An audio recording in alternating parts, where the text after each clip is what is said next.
right, and welcome back. And so now what we are going to execute at this point is we're going to do the doors. So I have my matching doors, driver, passenger. I have the windows cut in and everything, pretty much sanded as straight as I could get them. Hey, baby.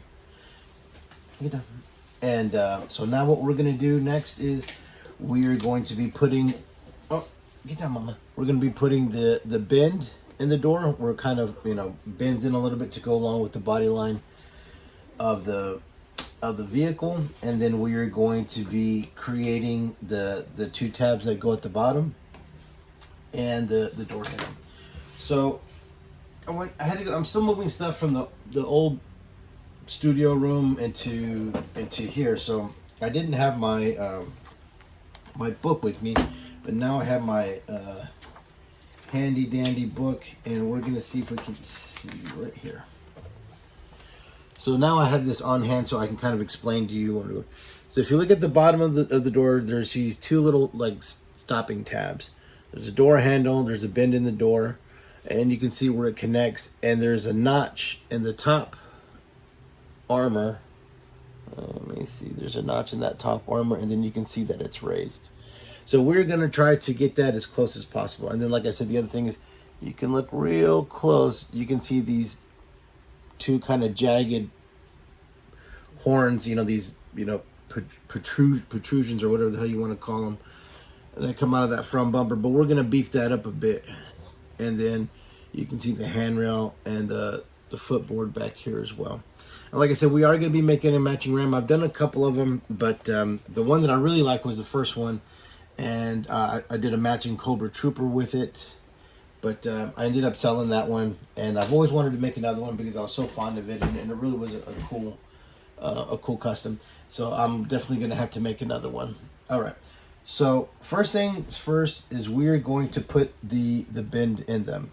So what I'm going to do is I'm going to heat them up. I have my heat gun down here at my feet. I'm going to heat them up, and then along this line, using this ruler and then the hard flat edge, straight edge of the table, I'm going to try to evenly press that down and give it a bend. So the other thing that I've decided before we move on is I am just going to use the oh shit handles as the hinge point.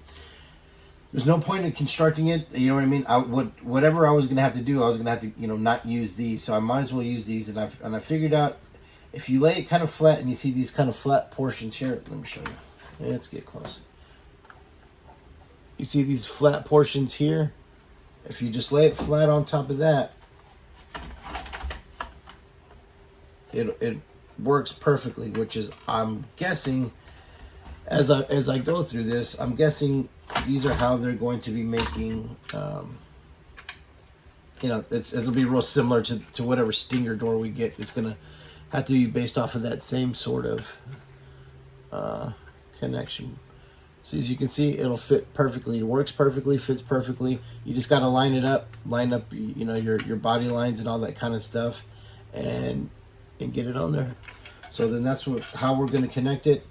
And then that way it'll be able to go up and down. And then same as like what we saw on the original, I'm going to cut a couple of small notches out of here to accommodate the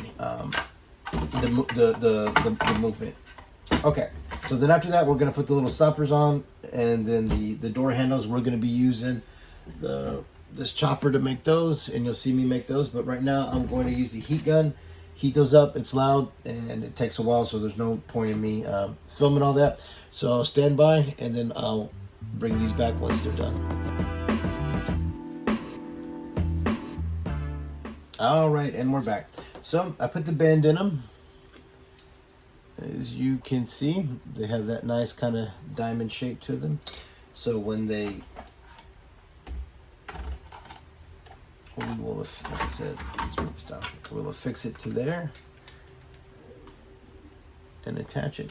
And you can see it goes along with the mild bend or the mild angle in the body line.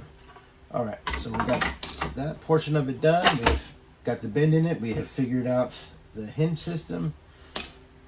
gonna be for the roof. So the next thing that we're gonna do is we're gonna put those little kind of stopping tabs that are on there. We're gonna be using this stock styrene, and we're just gonna kind of cut it square. So here is my cutter, and we're just gonna cut these. So I'm gonna cut 4 of these. And sometimes when you're cutting something shorter, you gotta put a little something on there to kind of hold it down. Then you see, I got my little square. All right, so I'm gonna do 4 of those.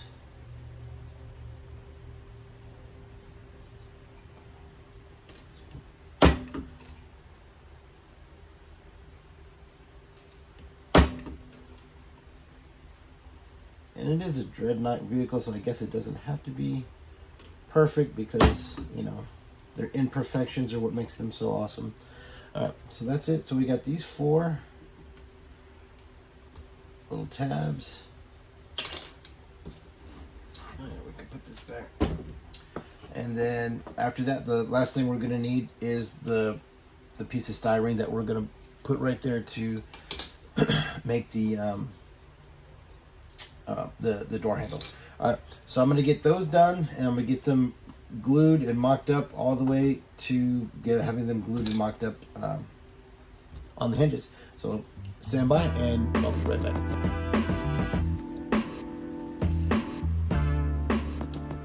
Okay, and we're back. So let me show you what I got done. So let's take this portion out, and we're gonna take this portion out. We're gonna go over that in just a second.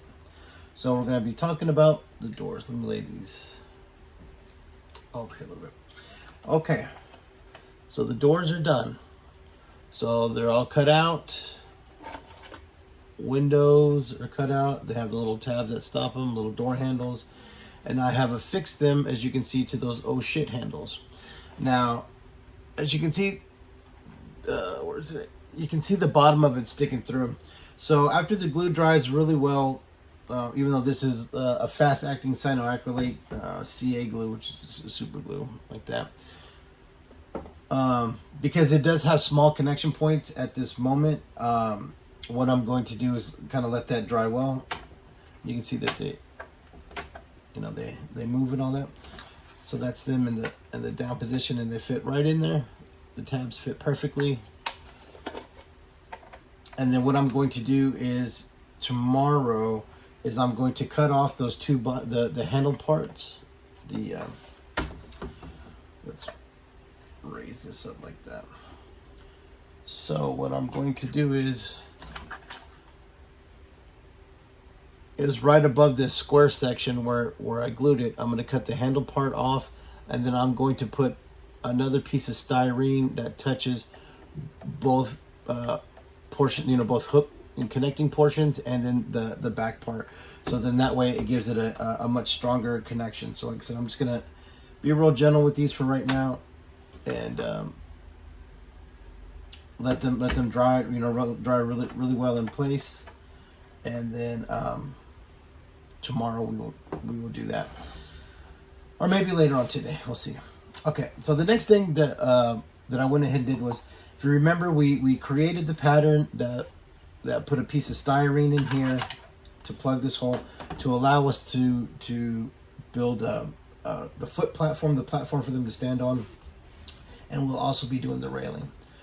So as you can see, here is the part that I made out of the pattern, and what I did is underneath here, or if you can see it, I did a small L-shaped piece of styrene that I glued to this part while it was in place. Let it dry. I had this in place. I put that strip in there, let it dry, and then I put this platform. So now the platform fits perfectly in there, and this is just the base portion of it. I'm going to put 4 foot pegs, and then out of this top portion here, I'm going to drill out some holes, and then from here the handrail is going to be on. I'm also going to be putting like a little bit of an edging around here of this really thin stock, and that's just to give it some structural stability. Also, I will be putting some pieces that go perpendicular to it to give it some some more weight bearing, give it some more structural rigidity, if you will. All right, so far I'm really liking it. I'm liking the way that it's coming along. The next thing that I'm going to start doing is working on this roof, cutting the middle portion out, and then working on this, putting that stuff around here to make this nice and solid, and then we'll work on that. So the way that I'm going to do the handrail is I have some plastic styrene rod, so I'll just find the right diameter, and then I'll draw out kind of a pattern, and then I'll heat it up with the heat gun and move it to that pattern. You will see me do that as well, and then we'll glue it onto here. So then that way this will be one big piece, which is what I think Hasbro is going to do in order to make the Stinger and all the other variants, Vamp variants that had the footboard in the back, as opposed to just the rig for the jerry cans. And then once I'm done with that, and I get done with that collapsing roof, then we will move forward to the front bumper, and we'll have those sort of sharp objects coming out of that, which we'll be obviously making out of old, scrap pieces of styrene. So we'll have those lined up as well, and they'll be a little bit bigger and a little bit more jagged to make it more of the dreadnought look.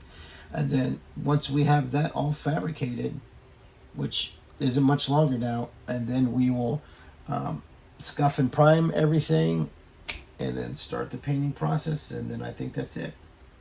I'm still thinking about what I'm going to do as far as what we're going to do with the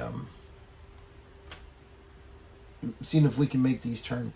Now right now, the way that I see it, I have to sacrifice one of these at some point in order to figure that out.